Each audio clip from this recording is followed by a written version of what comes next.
ఏంటి సింహాద్రి రండి. ఏంటి విషయం చెప్పు. శంకర్ని నిన్న రాత్రి పోలీసులు పట్టుకున్నారు. రామయ్య కుడిబుచ్చం వాడు. గంజాయిన చుట్టూ వాడికొక్కడికే తెలుసు. ఇప్పుడు ఏం చేద్దామంటావా? ఇప్పుడే దాన్ని పులియూరుకు చేర్చాలి. దానికి ఒక్కటే దారింది, కుమార్. అరెస్టోళ్ళు పోలీసులు వెంటనే ఇక్కడికి వస్తారు. వాళ్ళ కళ్ళు గొప్పి లోడు తీసుకెళ్లగలిగిన వాడు ఈ పులియూరులో కుమార్ ఒక్కడే. అదెలా జరుగుతుంది సింహాద్రి? ఈ పరిస్థితిలో కుటుంబాన్ని వదులు కుమార్ అన్న ఎక్కడికి రాడని మని చెప్పాడుగా. ఆ విషయం నాకు తెలీదు. ఈ సమస్య నుంచి మిమ్మల్ని రక్షించడానికి కుమార్ తప్ప ఇంకెవరూ లేరు. మేమంతా ఎంక్వైరీ చేశామన్నా. ఆ రేంజర్ ఇప్పుడు హాస్పిటల్లో ఉన్నాడు. మీకు వ్యతిరేకంగా హత్యానేరం కింద కేసు రిజిస్టర్ చేశాడు. అది కాక పులించపిన కేసు ఒకటి. మేము వెళ్ళడానికి నువ్వు చెప్పిన జీప్ సరిపోతుంది. మిమ్మల్ని పోలీసులకు అప్పచెప్పి ఇక్కడి నుంచి వెళ్ళడానికి మనసు రావడం లేదన్నా. ఇప్పుడు వాళ్ళకి దొరికావంటే జామీన్ మీద కూడా బయటికి రానివ్వకుండా జైల్లో వేస్తారు. అన్నా, ఆలోచించుకునే టైం లేదు.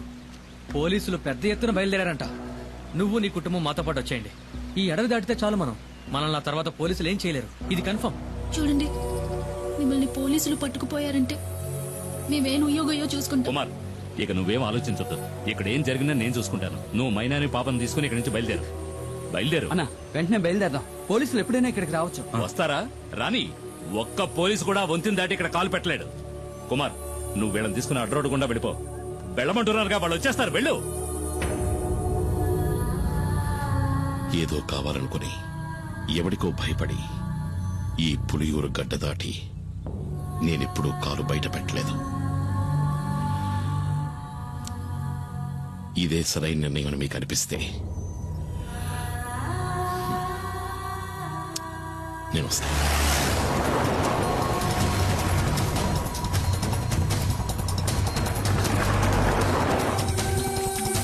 అన్నా, త్వరగా రండి.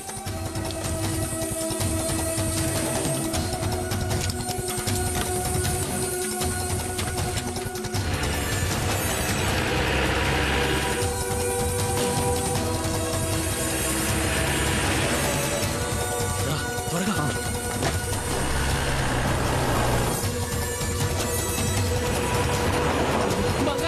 కాపాడు. పోలీసులు ఎన్కౌంటర్ చేయాలని చూస్తున్నారు. ఎందుకు? ఆ రేంజర్ పిల్లలు స్నానం చేస్తుంటే తెలియక తొంగి చూసారా? కమాన్, నువ్వు వెళ్ళి ఇక్కడి నుంచి. నేను వంతిని పేల్చేయబోతున్నాను.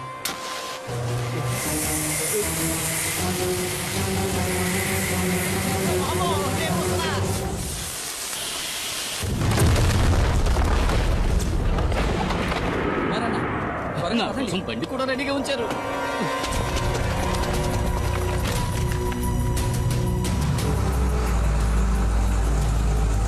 వాడు కుమారే కదా? అవును సార్.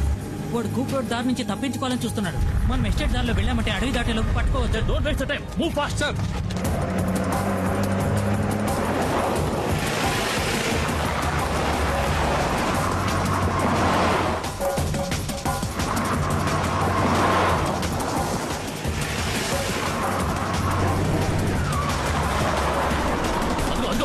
సార్,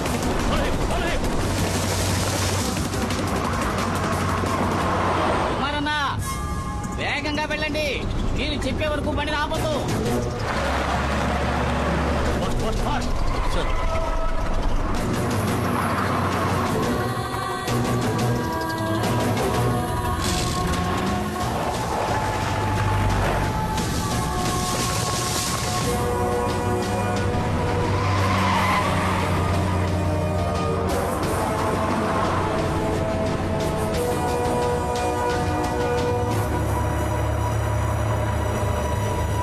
కుమారన్న, పోలీసులు దొరికితే అంతే. లారీ మొత్తం గంజాయే. ఎలాగైనా సరే ఈ అడవి దాటుకుని మా ఏరియాలోకి ప్రవేశిస్తే ఏ రిస్క్ ఉండదు. అక్కడ నిన్ను ఎవరూ ఏం చేయలేరు. నన్ను నమ్ము.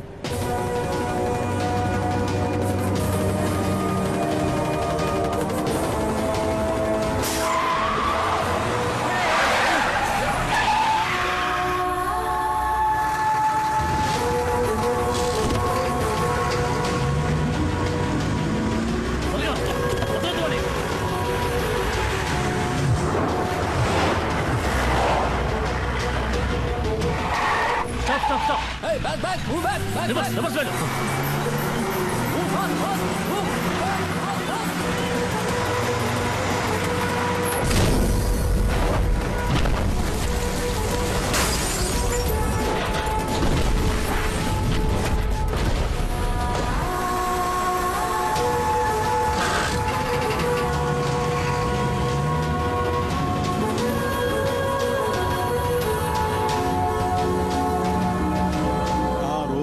వదిలిపెట్టి వెళ్లిన కుమారు అతని కుటుంబము మంగళాపురం దగ్గర డాడీ గిరిజా సంరక్షణలో ఉన్నారు. ఇక్కడున్న కేసును మాఫీ చేయిస్తానని చెప్పి ఆ డాడీ గిరిజా కుమార్కి మాటిచ్చాడు. బాధపడొద్దు, అతను తప్పకుండా తిరిగి వస్తాడు. నీ గురించి నేను చెప్తాను, తప్పకుండా సహాయం చేస్తాడు. బాబు, అడగటం మరిచాను, ఆ కుమారుతో ఎవరొచ్చారని చెప్పాలి?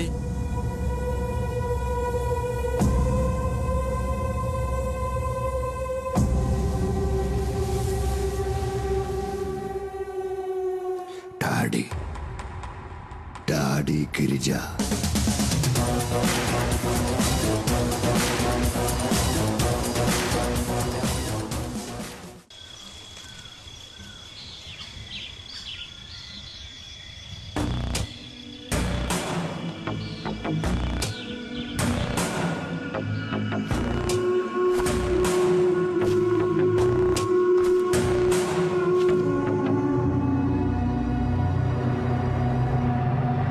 మనం ఎంత దూరం వచ్చాం, ఒక్క పోలీసుడు కూడా మనల్ని అడ్డుకోలేదు. చూసారా, గంజాయాకును పొడిగా చేసి లారీలో ఎక్కించినప్పుడు ఏదో అనుకున్నాను మీ గురించి.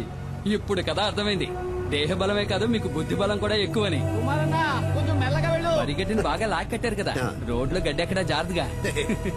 ఇలాగే తీసుకువెళ్ళి పశువులకు మేతగా వేయకుండా ఉంటే చాలు.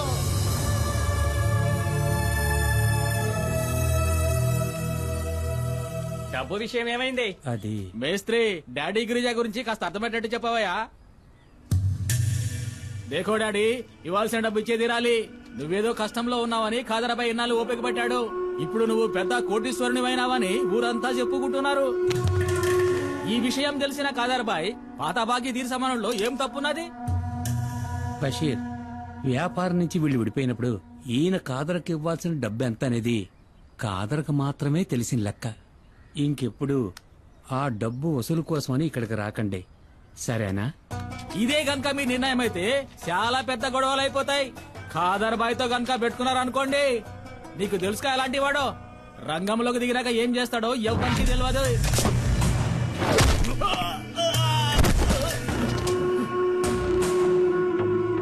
నేను మంగళాపురాన్ని ఏలేసి వచ్చిన తర్వాతేరా ఆ కాదర్బాయి గాడు అడుగు పెట్టాడు, పెద్దోడయ్యాడు. ఇల్లు అడిగి చెప్పు, ఆడికి దమ్ముంటే నా ఎదురుగా నిలబడి డబ్బులు అడగమను. బషీర్, ఏంటలా చూస్తావు, వెళ్ళు.